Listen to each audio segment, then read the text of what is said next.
నమస్తే, welcome to our channel. Upendra గారు నటించి దర్శకత్వం వహించిన సినిమా యుఐ ఈ రోజు విడుదలై థియేటర్ల వద్ద సందడి చేస్తుంది. మరి ఈ సినిమా ఎలా ఉందో, అసలు టాక్ ఎలా వినిపిస్తుందో ఒకసారి తెలుసుకునే ప్రయత్నం చేద్దాం. మొత్తానికి ఈ సినిమా ఎలా ఉంది అంటే ఒక్క మాటలో టక్కున ఏమని చెప్పలేని పరిస్థితి అని కూడా మనం చెప్పవచ్చు. ఇంకా మనం గతంలో చూసుకున్నట్లయితే ఉపేంద్ర గారు దర్శకత్వం వహించిన సినిమా సూపర్ సక్సెస్ అయింది కదా అనుకుని ఈ సినిమాకి వెళ్ళినట్లయితే పొరబడినట్లే. ఇంకా కన్నడ మూవీ యుఐని తెలుగులోకి అనువదించి తెలుగు ప్రేక్షకులకి ఏమైనా నచ్చింది అని చెప్పాలనిపిస్తే అసలు ఫస్ట్ ఎంట్రీతోనే షాక్ ఇచ్చారు ఉపేంద్ర. మీరు తెలివైన వాళ్ళైతే వెంటనే థియేటర్ వదిలి వెళ్ళిపోండి, మూర్ఖులైతే సినిమా చూడండి. తెలివైన వాళ్ళు మూర్ఖుల్లా నటిస్తారు, మూర్ఖులు తెలివైన వాళ్ళ నటిస్తారు అంటూ ఒక కార్డ్ వేసి అందరినీ ఆశ్చర్యపరిచారు. దీంతో ప్రేక్షకులు కూడా సినిమా చూడాలా లేదంటే థియేటర్ల వద్ద ఉండాలా వెళ్ళిపోవాలా అనే అయోమయ స్థితి అయితే ఉందని చెప్పవచ్చు.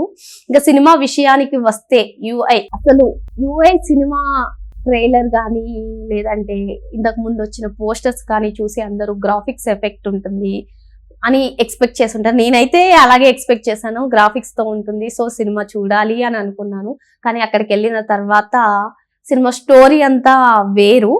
స్టోరీ బాగుందా బాలేదా ఏం చెప్తారు అంటే నేను ఎటు చెప్పలేని స్థితి. మొత్తానికి సినిమా మొత్తానికి ఒక మంచి మెసేజ్ అయితే ఉందని చెప్పవచ్చు. ప్రజలందరూ కూడా తమ తమ జీవితాలను చూసుకోరు, ఎప్పుడు పక్క వాళ్ళ జీవితాల్లోనే దూరతారు అని చెప్పి అయితే డైరెక్ట్ గా చెప్పారు. మిగతా అన్ని ఇండైరెక్ట్ గా చెప్పిన, ఇది మాత్రం డైరెక్ట్ గా చెప్పారు. ఇంకా సినిమా విషయానికి వస్తే ఉపేందర్ మార్క్ అనేది కనిపించలేదు. మనం నార్మల్ గా సైడ్ క్యారెక్టర్ చేసినా సరే మనం చూసాము. అల్లు అర్జున్ గారు నటించిన సన్ ఆఫ్ సత్యమూర్తిలో ఆయన పాత్ర ఎంత ఇదిగా ఉంటుంది. ఇంకా ఆయన నటించిన చాలా సినిమాలు ఉన్నాయి కూడా, ఆయన సినిమాలకు ఈ సినిమా ఆ మార్క్ నైతే దాటలేదు, ఆ మార్క్ అయితే ఈ సినిమాలో కనిపించలేదని మనం చెప్పవచ్చు.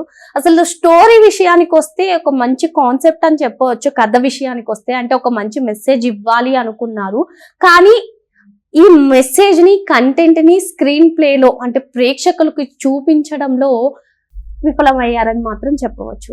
ఇంకా ఇందులో చెప్పాలి అంటే ఉపేంద్ర గారు డ్యూయల్ క్యారెక్టర్ చేశారు. ఒకటి సత్య, ఇంకొకటి కల్కి.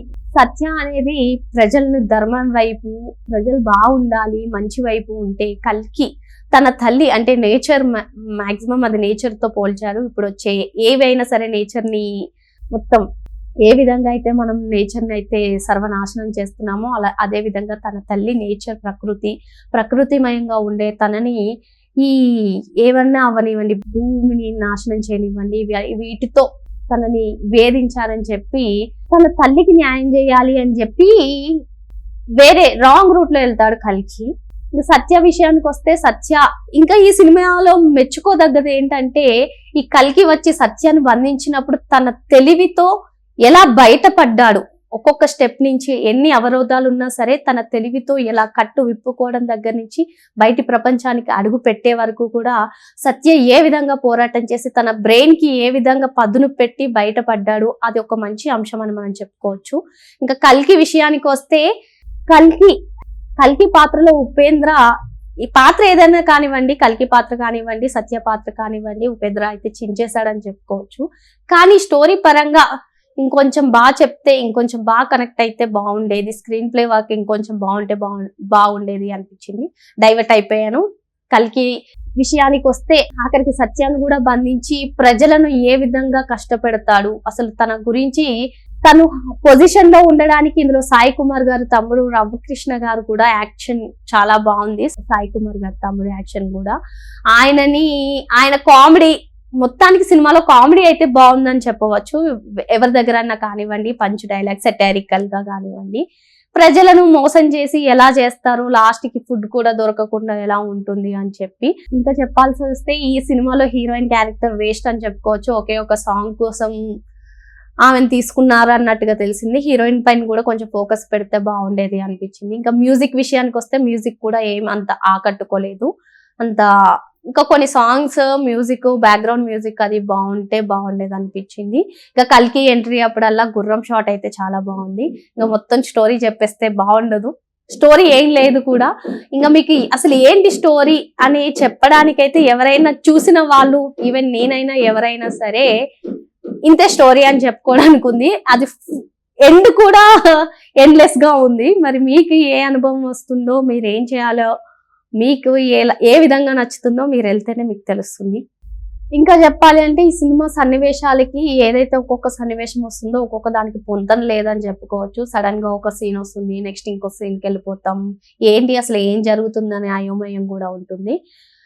మొత్తానికి సినిమా గురించి అయితే ఈ మెసేజ్ అయితే బాగుంది. ఒకరి లైఫ్ తో మనకు సంబంధం లేదు, పక్క వాళ్ళది చూపించొద్దు, స్ట్రైట్ గా మనది మనం ఏంటో చూసుకోవాలనేది అయితే ఒకటి బాగా కనిపిస్తుంది. ఇంకా బాగా చెప్పాలంటే పొలిటికల్ పర్సన్స్, రాజకీయవేత్తలతో అందరూ చుట్టూ తిరగాలనుకుంటారు. వాళ్ళతో కూడా అంత అవసరం లేదు. ప్రజలకు కూడా అన్ని తెలిసి కూడా వాళ్ళు ఏం తెలియనట్టుంటారు అనేది మాత్రం సెటైరికల్ గా బాగా చెప్పాడు. ఇదండి స్టోరీ. మరి మీకు ఒకవేళ చూడాలనిపిస్తే వెళ్ళి చూడవచ్చు. మొత్తానికి ఈ సినిమా అయితే ఎవరైతే ఉపేంద్ర గారికి వీరాభిమానులు ఉంటారో వారికి అయితే నచ్చుతుంది. మిగతా వారందరికీ కొంత నచ్చకపోవచ్చు, నచ్చవచ్చు. కొందరైతే మరి హెడేక్ గా కూడా ఫీల్ అవ్వచ్చు. ఇది ఈ మూవీ రివ్యూ. మరో అంశంతో మళ్ళీ కలుద్దాం. నమస్తే.